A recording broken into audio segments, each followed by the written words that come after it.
Good morning friends, स्वागत है आपका आपके अपने YouTube channel study with Ravi Thakur पर। चलिए वीकली वोकैबुलरी का रिवीजन करते हैं। वीकली वोकैबुलरी का पहला वर्ड है कॉम्प्लेसेंसी। कॉम्प्लेसेंसी यहाँ पे नाउन की तरह यूज हुआ है। इसका मतलब होता है अपने आप से संतुष्टि होना, आत्मसंतोष होना, उसको बोला जाता है इंग्लिश में कॉम्प्लेसेंसी। अगला शब्द है पाइल अप। पाइल अप यहाँ पे फ्रेजल वर्ब की तरह यूज हुआ है। इसका मतलब होता है समस्याओं का, मुश्किलों का या फिर हानि का और ज्यादा बढ़ जाना, उसको बोला जाता है पाइल अप। अगला शब्द है डेलीजेंटली। डेलीजेंटली यहाँ पे एडवर्ब की तरह यूज हुआ है।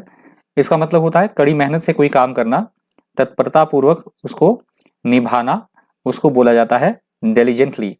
अगला शब्द है सेंटिनल। सेंटिनल यहाँ पे नाउन की तरह यूज हुआ है। इसका मतलब होता है किसी चीज की देखभाल करना, रखवाली करना या फिर देखभाल करने वाला, जिसको हम बोलते हैं संतरी या प्रहरी, तो उसको इंग्लिश में बोला जाएगा सेंटिनल। अगला शब्द है पार्टेक। पार्टेक यहाँ पे वर्ब की तरह यूज हुआ है। इसका मतलब होता है किसी चीज में भागीदार होना, शिरकत करना किसी चीज में या भाग लेना, उसको बोला जाता है पार्टेक। अगला शब्द है एफिकेसी। एफिकेसी यहाँ पे नाउन की तरह यूज हुआ है। इसका मतलब होता है किसी चीज की क्षमता, बल अथवा उसकी इफेक्टिवनेस होना, प्रभावकारिता होना, उसको बोला जाएगा एफिकेसी। अगला शब्द है फियर्स। फियर्स यहाँ पे एडजेक्टिव की तरह यूज हुआ है। इसका मतलब होता है बहुत ज्यादा आक्रामक होना, डरावना होना या कोई चीज बहुत ज्यादा प्रचंड होना, उसको बोला जाता है फियर्स। अगला शब्द है रेंगल। रेंगल यहाँ पे वर्ब की तरह यूज हुआ है। इसका मतलब होता है झगड़ा होना, किसी के साथ किसी तरह की नोक-झोंक होना या फिर वाद विवाद होना, उसको बोला जाता है रेंगल। अगला शब्द है बंगलिंग। बंगलिंग यहाँ पे वर्ब की तरह यूज हुआ है। इसका मतलब होता है काम को गड़बड़ कर देना, उसको बिगाड़ देना अथवा उसको करने में असफल हो जाना, उसको बोला जाएगा बंगलिंग। अगला शब्द है क्याउटिक। क्याउटिक यहाँ पे एडजेक्टिव की तरह यूज हुआ है। इसका मतलब होता है उथल पुथल से भरी कोई स्थिति अथवा अव्यवस्था की स्थिति होना, उसको बोला जाता है क्याउटिक। अगला शब्द है डिसडेन। डिसडेन यहाँ पे वर्ब की तरह यूज हुआ है। इसका मतलब होता है किसी का तिरस्कार करना, उसकी अवहेलना करना या उसकी अवमानना करना, उसको बोला जाता है डिसडेन। अगला शब्द है कॉन्स्पिरेसी। कॉन्स्पिरेसी यहाँ पे नाउन की तरह यूज हुआ है। इसका मतलब होता है किसी के खिलाफ किसी तरह की कोई साजिश रचना, कोई षड्यंत्र रचना, उसको बोला जाएगा कॉन्स्पिरेसी। अगला शब्द है ऑब्विएट। ऑब्विएट यहाँ पे वर्ब की तरह यूज हुआ है। इसका मतलब होता है किसी चीज से छुटकारा पाना, उसे मुक्ति मिल जाना, मुक्त हो जाना उससे, उसको बोला जाता है ऑब्विएट। अगला शब्द है कॉन्ट्रैक्शन। कॉन्ट्रैक्शन यहाँ पे नाउन की तरह यूज हुआ है। इसका मतलब होता है सिकुड़न की, संक्षिप्तीकरण की या फिर छोटे होने की प्रक्रिया, उसको बोला जाएगा कॉन्ट्रैक्शन। अगला शब्द है प्रोग्नोसिस। प्रोग्नोसिस यहाँ पे नाउन की तरह यूज हुआ है। इसका मतलब होता है किसी चीज का, किसी घटना का पूर्वानुमान लगा लेना, उसको बोला जाता है प्रोग्नोसिस। अगला शब्द है इल्यूजरी। इल्यूजरी यहाँ पे एडजेक्टिव की तरह यूज हुआ है। इसका मतलब होता है भ्रम पैदा करने वाला, हम बोल सकते हैं भ्रांतिजनक, उसको बोला जाएगा इल्यूजरी। अगला शब्द है फेबल्ड। फेबल्ड यहाँ पे एडजेक्टिव की तरह यूज हुआ है। इसका मतलब होता है काल्पनिक होना, कल्पनापूर्ण कोई बात होना, उसको बोला जाता है फेबल्ड। अगला शब्द है मैंडरिन्स। मैंडरिन्स यहाँ पे नाउन की तरह यूज हुआ है। इसका मतलब होता है जो पॉलिसी फ्रेम करते हैं या बहुत अधिक जो बहुत महत्वपूर्ण कोई ग्रुप है उसका सदस्य होना, या सरकार में ऐसे ब्यूरोक्रेट्स ऊंचे पद पर विद्यमान जिनका काम पॉलिसीज फ्रेम करना होता है, बहुत महत्वपूर्ण डिसीजन लेना होता है, तो उनको बोला जाता है मैंडरिन्स। अगला शब्द है डूम्सडे। डूम्सडे यहाँ पे नाउन की तरह यूज हुआ है। इसका मतलब होता है प्रलय का दिन, कयामत का दिन होना, उसको बोला जाएगा डूम्सडे। अगला शब्द है स्टिमुलस। स्टिमुलस यहाँ पे नाउन की तरह यूज हुआ है।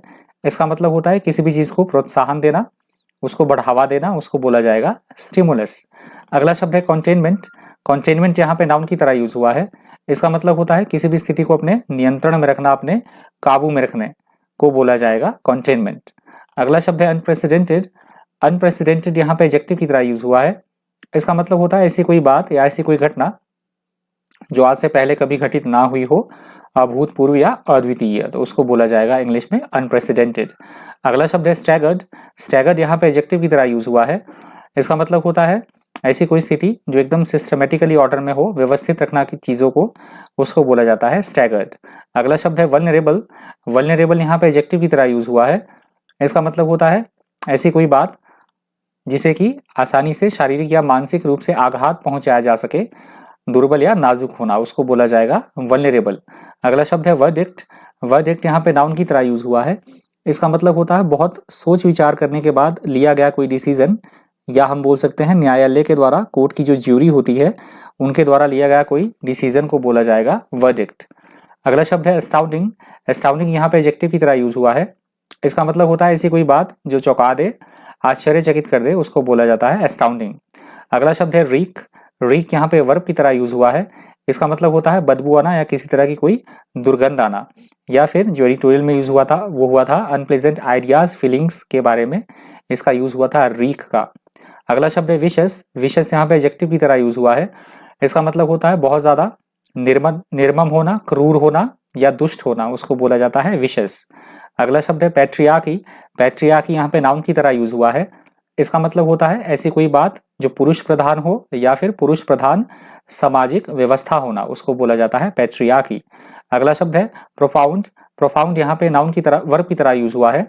इसका मतलब होता है किसी विचार अथवा सिद्धांत को डिस्कशन के लिए प्रस्तुत करना और उसको कंसीडर कर लेना, उसको बोला जाएगा प्रोपाउंड। अगला शब्द है डिटेस्टेबल। डिटेस्टेबल यहाँ पे एडजेक्टिव की तरह यूज हुआ है। इसका मतलब होता है ऐसी कोई बात जो घृणास्पद हो अथवा निंदनीय हो, उसको बोला जाता है डिटेस्टेबल। अगला शब्द है ब्लेटेंट। ब्लेटेंट यहाँ पे एडजेक्टिव की तरह यूज हुआ है। इसका मतलब होता है ऐसी कोई बात जो एकदम बिल्कुल साफ हो, खुली हो, स्पष्ट तौर पर हो, पर इसका जो मतलब लिया जाता है वो लिया जाता है नेगेटिव वे में, आलोचनात्मक या निंदात्मक अर्थ में इसका प्रयोग किया जाता है ब्लेटेंट का। अगला शब्द है स्लर। स्लर यहाँ पे नाउन की तरह यूज हुआ है। इसका मतलब होता है कलंक, लांछन अथवा किसी तरह की कोई बदनामी होना, उसको बोला जाता है स्लर। अगला शब्द है फ्राउन अपॉन। फ्राउन अपॉन यहाँ पे फ्रेजल वर्ब की तरह यूज हुआ है। इसका मतलब होता है किसी बात को लेकर अपनी असहमति प्रकट करना, उसको बोला जाएगा फ्राउन अपॉन। अगला शब्द है स्टॉकर। स्टॉकर यहाँ पे नाउन की तरह यूज हुआ है। इसका मतलब होता है जो लड़कियों का पीछा करे या फिर बहुत देर तक किसी का पीछा करने वाला, या हम बोल सकते हैं शिकार करने के लिए दबे पांव पीछा करना, उसको बोला जाता है स्टॉकर। अगला शब्द है डेरोगेट। डेरोगेट यहाँ पे वर्ब की तरह यूज हुआ है। इसका मतलब होता है किसी की बेकदरी करना, उसका अनादर करना, अवज्ञा करना, उसको बोला जाएगा डेरोगेट। अगला शब्द है रूस। रूस यहाँ पे नाउन की तरह यूज हुआ है। इसका मतलब होता है किसी तरह का कोई तिकड़म चाल चलना, किसी को धोखा देना या फिर किसी के साथ किसी तरह का कोई छल करना, उसको बोला जाएगा रूस। अगला शब्द है इमोटिव। इमोटिव यहाँ पे एडजेक्टिव की तरह यूज हुआ है। इसका मतलब होता है भावनात्मक होना या फिर भावनापूर्ण विचार होना, उसको बोला जाएगा इमोटिव। अगला शब्द है समरसॉल्ट। समरसॉल्ट यहाँ पे वर्ब की तरह यूज हुआ है। इसका मतलब होता है रंग बदलना, अपना व्यवहार बदलना, रवैया बदलना या फिर किसी तरह की कोई कलाबाजी दिखाना, उसको बोला जाएगा समरसॉल्ट। अगला शब्द है फोमेंट। फोमेंट यहाँ पे वर्ब की तरह यूज हुआ है। इसका मतलब होता है किसी को किसी चीज के लिए उकसाना, भड़काना या फिर उसको उत्तेजित करना, उसको बोला जाता है इंग्लिश में फोमेंट। अगला शब्द है मैमथ। मैमथ यहाँ पे एडजेक्टिव की तरह यूज हुआ है। इसका मतलब होता है बहुत बड़ी कोई चीज होना, बहुत विशाल होना, बहुत बड़ा होना या फिर आवश्यकता से अधिक होना, उसको बोला जाता है मैमथ। अगला शब्द है इनकम्बेंट। इनकम्बेंट यहाँ पे एडजेक्टिव की तरह यूज हुआ है। इसका मतलब होता है पदस्थ, पदाधिकारी या किसी सरकारी पद पर, आधिकारिक पद पर विद्यमान कोई व्यक्ति, उसको बोला जाएगा इनकम्बेंट। अगला शब्द है टेस्टामेंट। टेस्टामेंट यहाँ पे नाउन की तरह यूज हुआ है। इसका मतलब होता है किसी बात के एग्जिस्टेंस में होने या फिर उसके सच होने का सबूत होना, प्रमाण होना, उसको बोला जाएगा टेस्टामेंट। अगला शब्द है रीटरेटिंग। रीटरेटिंग यहाँ पे वर्ब की तरह यूज हुआ है। इसका मतलब होता है किसी बात को बार बार कहना, उसको बार बार जोर देकर कहते रहना, दोहराना, उसको बोला जाएगा रीटरेटिंग। अगला शब्द है टेंटामाउंट। टेंटामाउंट यहाँ पे एडजेक्टिव की तरह यूज हुआ है। इसका मतलब होता है किसी के बराबर प्रभाव होना, विशेषकर बुरा प्रभाव, एक वस्तु का दूसरी वस्तु पर पड़ने वाला प्रभाव, उसको बोला जाता है टेंटामाउंट। अगला शब्द है ओमिनस। ओमिनस यहाँ पे एडजेक्टिव की तरह यूज हुआ है। इसका मतलब होता है अशुभ सूचक होना, अपशकुन होना या फिर अनिष्ट सूचक होना, उसको बोला जाएगा ओमिनस। अगला शब्द है अब्रिज्ड। अब्रिज्ड यहाँ पे वर्ब की तरह यूज हुआ है। इसका मतलब होता है छोटा कर देना, किसी चीज को संक्षिप्त कर देना, उसको बोला जाएगा अब्रिज्ड। अगला शब्द है रेवोकेशन। रेवोकेशन यहाँ पे नाउन की तरह यूज हुआ है। इसका मतलब होता है अपनी पहले कही गई बात का खंडन करना आधिकारिक तौर पर, उसको बोला जाएगा रेवोकेशन। अगला शब्द है प्लेनरी। प्लेनरी यहाँ पे एडजेक्टिव की तरह यूज हुआ है। इसका मतलब होता है पूरा, सारा का सारा, परिपूर्ण, उसको बोला जाएगा प्लेनरी। अगला शब्द है वेंडेटा। वेंडेटा यहाँ पे नाउन की तरह यूज हुआ है।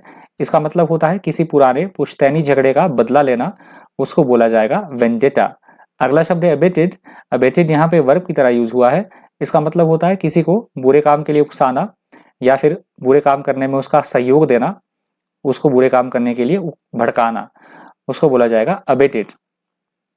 अगला शब्द है बेस्पेक। बेस्पेक यहाँ पे वर्ब की तरह यूज हुआ है। इसका मतलब होता है किसी व्यक्ति में किसी बात को लेकर विशेष गुण, अनुभव या भावनाएं होना, उसको बोला जाता है बेस्पेक। अगला शब्द है एक्रिमनी। एक्रिमनी यहाँ पे नाउन की तरह यूज हुआ है।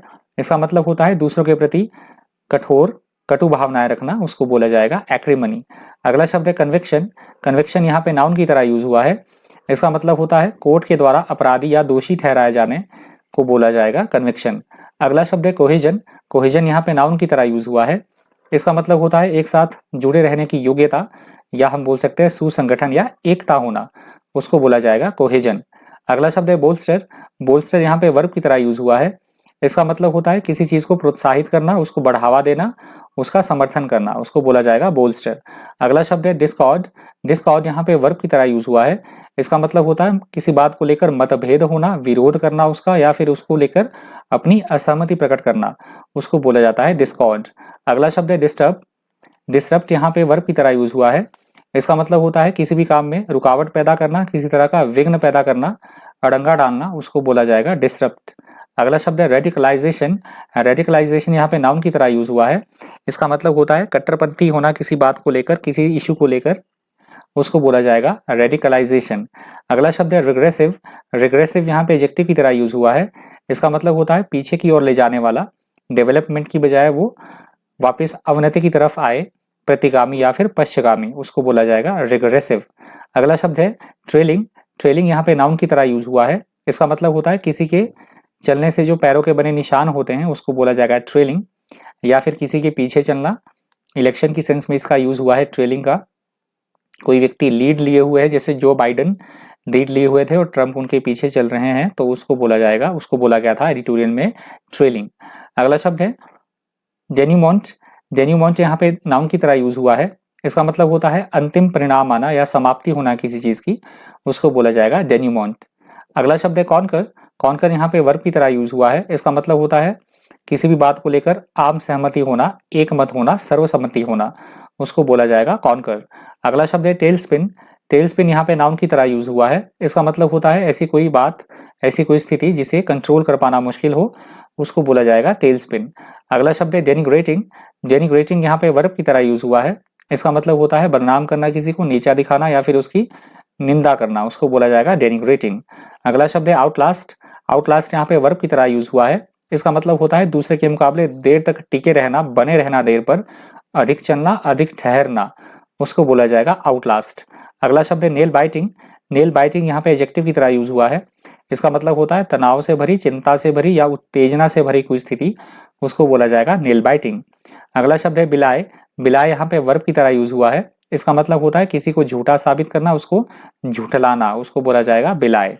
अगला शब्द है रेलिश। रेलिश यहाँ पे वर्ब की तरह यूज हुआ है।